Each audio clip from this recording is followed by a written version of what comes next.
आज अपन double integral की और कुछ प्रॉब्लम्स के बारे में अध्ययन करेंगे। जैसे अपने पास में क्वेश्चन ये है, जैसे डबल इंटीग्रल है, double integral of x plus y का whole square with respect to x and y और region R over the region R. R क्या है? ये जो है ये दीर्घवृत्त है। ये रीजन आर क्या है? Where the area is bounded by the ellipse. मतलब जो रीजन जो है वो ये दीर्घवृत्त दे रखा है, x square upon a square plus y square upon b square is equal to 1 से घिरा हुआ क्षेत्र है। तो इस डबल इंटीग्रल का मान अपने को एवेल्यूएट करना है। तो इसको जैसे ये x square plus y x square upon a square plus y square upon b square is equal to 1, इसको अपन इस तरह से ट्रेस कर सकते हैं। ये आपका ये इलिप्स है। जैसे ये एक्सिस ऑफ एक्स है, ये एक्सिस ऑफ वाई है, और इलिप्स क्या है? ये इसकी मेजर एक्सिस, ये इसकी माइनर एक्सिस, और यहाँ पे जैसे पॉइंट ए है, ये पॉइंट ए डैश है, तो यहाँ से यहाँ तक की दूरी क्या है? ए। और ये दूरी ये 2a टोटल 2a है, तो यहाँ से इसके कोऑर्डिनेट ए के क्या होंगे? a0, और ए डैश के क्या होंगे? माइनस a0 होंगे। और बी के कोऑर्डिनेट क्या? ये लेंथ ऑफ माइनर एक्सिस, ये माइनर इसकी कितनी हो जाएगी? 2b। तो ये बी का कोऑर्डिनेट 0 भी आएगा, इसका क्या आएगा? 0, बी डैश का आएगा 0 माइनस बी। तो ये जो बाउंडेड एरिया, जो परिबद्ध क्षेत्र है वो ये है, ये इलिप्स है। इलिप्स अपने को दे रखा है, रीजन ऑफ इंटीग्रेशन ये है इलिप्स। तो इसमें जैसे अपन वर्टिकल स्ट्रिप लेते हैं, वर्टिकल स्ट्रिप लें जैसे, तो वर्टिकल स्ट्रिप कहाँ से चालू हो सकती है? ए डैश से लेकर के अब ए तक आ सकती है। अर्थात एक्स का मान क्या आएगा? माइनस ए से लेकर के एक्स प्लस ए तक आएगा। और वाई का मान क्या आएगा? वाई का मान क्या आएगा? अब चूंकि वाई बराबर यहाँ पे इलिप्स दे रखा है अपने को, x square upon a square plus y square upon b square is equal to 1। तो y square is equal to क्या हो जाएगा? Y square upon b square बराबर क्या आएगा? 1 minus x square upon a square, या वाई इज इक्वल टू क्या आएगा? Minus plus b into under root of 1 minus x square upon a square, ये आएगा। अर्थात वाई का मान कहाँ से कहाँ तक वेरी करेगा? Y varies from minus b under root of 1 minus x square upon a square to y is equal to plus b under root of 1 minus x square upon a square, ऐसे आएगा।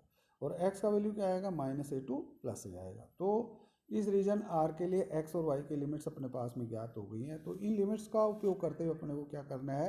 इस double integral का मान evaluate करना है। तो इसलिए अपन ने लिमिट क्या ली? x का मान minus a to plus a, और y varies from minus b under root of 1 minus x square upon a square to y is equal to plus b into under root of 1 minus x square upon a square, ये है। और ये जैसे ये integrand क्या है? X plus y का whole square. तो इसको अपन क्या लिख सकते हैं? X square plus y square plus 2xy into d x d y. तो अब इसको अपन ने ऐसे लिख दिया। अब अपन यहाँ देखते हैं, जैसे इसको अपन ऐसे लिख दें, मान लो पहले अपन इसको इस तरह से लिख दें, माइनस ए टू ए, और ये इसको ब्रैकेट के अंदर ले लें। पहले विद रेस्पेक्ट टू मान लो अपन क्या कर देते हैं? वाई कर देते हैं। पहले विद रेस्पेक्ट टू वाई करते हैं। तो वाई की लिमिट्स क्या है? Minus b under root of 1 minus x square upon a square to y is equal to plus b under root of 1 minus x square upon b square. तो इसको अपन ऐसे लिख देते हैं, इस इंटीग्रल को, minus a to plus A bracket मंझले वाला कोष्टक को लगा दें अपन, जैसे मान लो। और इसको क्या है? Minus b under root 1 minus x square upon a square से plus b under root of 1 minus x square upon b square plus x square plus y square plus 2xy into d y, और मंझला कोष्टक बंद into d x के रूप में इसको लिख दे, मान लो अपन। फिर अपन क्या करते हैं? इस पर डेफिनेट इंटीग्रल की प्रॉपर्टी लगा देते हैं। तो जब विद रेस्पेक्ट टू वाई कर रहे हैं, तो वाई को जैसे ये x square plus y square पर ये लिमिट लगाएंगे, minus b under root of 1 minus x square upon a square to plus b under root of 1 minus x square upon b square, x square plus y square with respect to y. तो ये तो क्या हो जाएगा? इसको तो अपन क्या लिख सकते हैं? Twice 0 to b under root of 1 minus x square upon b square into x square plus y square. और जैसे दूसरा क्या है? 2xy के साथ में भी आएंगी ये limits, integral of 2xy limits from minus b under root of 1 minus x square upon a square to plus b under root of 1 minus x square upon b square. तो ये क्या है? वाई 2xy, ये क्या है? Y का odd function है, Y का क्या है? विषम फलन है। तो उस डेफिनेट इंटीग्रल की प्रॉपर्टी लगाएंगे, तो इसका मान क्या आ जाएगा? Integral of 2xy limits from minus b under root of 1 minus x square upon a square to plus b under root of 1 minus x square upon b square, वो 0 आ जाएगा। तो इस तरह से अपने पास में इंटीग्रल किस फॉर्म में आ गया, इस तरह से आ गया, twice minus a to plus a 0 to b under root of 1 minus x square upon a square into x square plus y square d x d Y.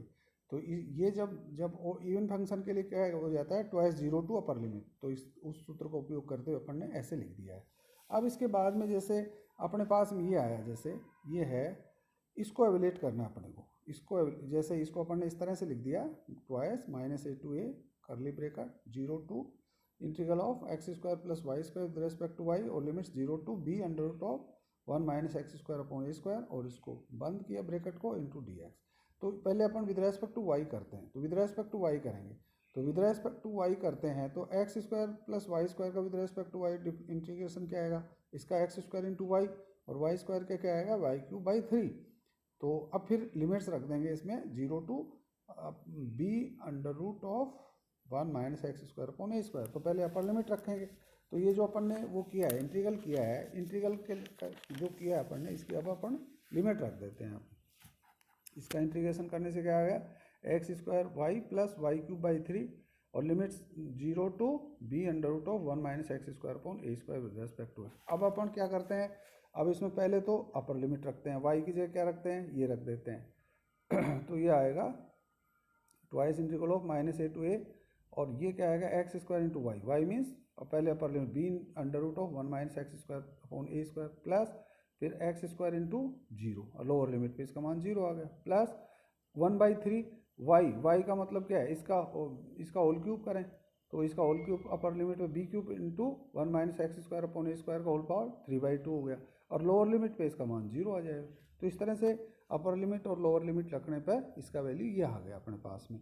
अब जैसे अपने को इसको सोल्व करना है, जैसे अपने पास में जैसे ये आया, जैसे इंटीग्रल ऑफ ये जैसे अब ये क्या आ रही है अपने पास में, ये एक्स की लिमिट्स है minus a to plus a, और विद ये इंटीग्रेंट जो आ रहा है x square into b under root of 1 minus x square upon a square plus b cube by 3 into 1 minus x square upon a square whole power 3/2।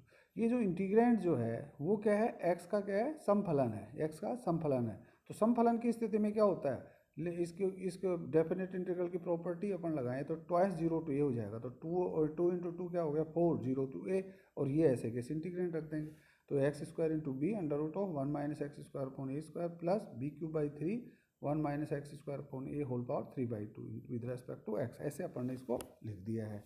अब इसको जैसे evaluate करना है अपने को, जैसे मान लो पहले इसको एवेल्यूएट करना है अपने को, जैसे x square into 1 minus x square upon a square, इसको एवेल्यूएट करना है मान लो। तो इसको एवेल्यूएट करने के लिए अपन क्या करते हैं, जैसे ये इसको एवेल्यूएट करने के लिए, जैसे ये इस इंटीग्रल को एवेल्यूएट करना है, तो इसमें अपन क्या रख देते हैं, जैसे मान लो x बराबर ए साइन थीटा रख दिया अपन ने, तो x बराबर ए साइन थीटा रख देते हैं, तो x बराबर, तो इसका मतलब क्या है, इसमें 0 टू ए दे रखा है, लिमिट्स क्या दे रखे हैं 0 टू ए, तो x इज 0 होगा तो sine theta is 0 means theta is 0, तो और x इज इक्वल टू ए देंगे तो साइन थीटा इज 1 तो थीटा इज π/2, तो इसका मतलब इसका मतलब लिमिट थीटा की क्या हो जाएंगे 0 टू π/2, और dx बराबर क्या हो गया a cos theta d theta.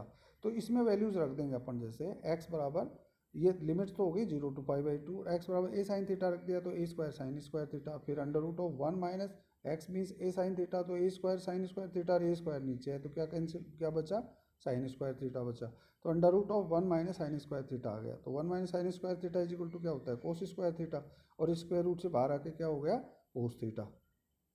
तो इस तरह से, और यहाँ पे dx का मान क्या है ए कोस थीटा डी थीटा, तो इसको जैसे इससे गुणा करेंगे dx की जगह इसको cos theta into A cos of theta, तो ये इसको सोल्व करने से अपने पास में क्या आ जाएगा, a square sine square theta ये कोस थीटा हो गया, और ये a cos theta d theta, या इसका मतलब क्या होगा a cube integral of sine square theta cos square theta with respect to theta, और लिमिट्स क्या आएंगी 0 टू π/2।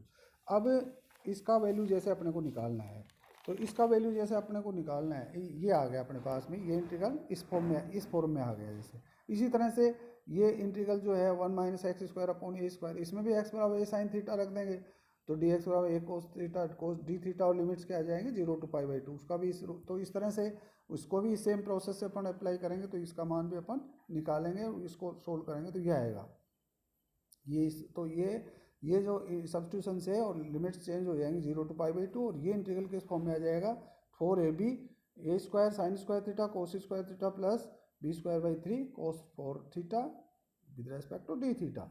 अब इसका वैल्यू निकालना है, जैसे sine square theta cos square theta, इसका वैल्यू निकालना है। तो इंटीग्रल ऑफ साइन रेस्ट बार एम थीटा कोस रेस्ट बार एन थीटा डी थीटा बराबर क्या होता है, gamma m plus one by two gamma m plus one by two upon twice of gamma m plus n plus two by two, ऐसे। तो उस सूत्र का उपयोग करते हैं अपन।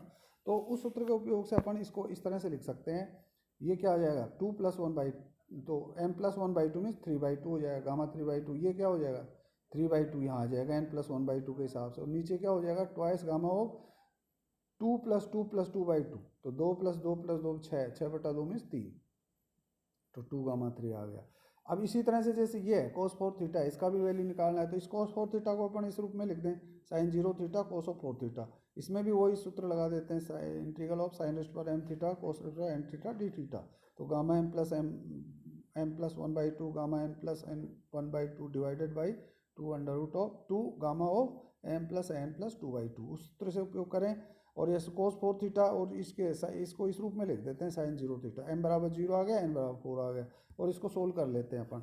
तो इसको अपन इस रूप में लिख सकते हैं। अब जैसे अब गामा 1 इसको गामा 3 बाई 2 को अपन क्या लिख सकते हैं 1 by 2 under root gamma 1 by 2, और गामा 1 बाई 2 का मान रूट पाई होता है। और गामा 3 का मतलब क्या होता है फैक्टोरियल 2 का मतलब 2 इंटू 1। इसी तरह से ये वैल्यूज इसमें गामा 5 बाई 2 का मान क्या होता है, गामा 5 बाई 2 मीन्स 3 बाई 2, ये इसको भी जैसे सोल्व कर लिया अपन ने 3 बाई 2 1 बाई 2 रूट पाई। तो इस तरह से सोल्व करके फिर अपन इसको आगे सोल्व करें, तो इसको सोल्व करने से अपने पास में क्या आएगा 1 by 4 pi a b square pi a b into a square plus b square. तो इस तरह से अपन इस इंटीग्रल का मान निकाल सकते हैं। Thank you.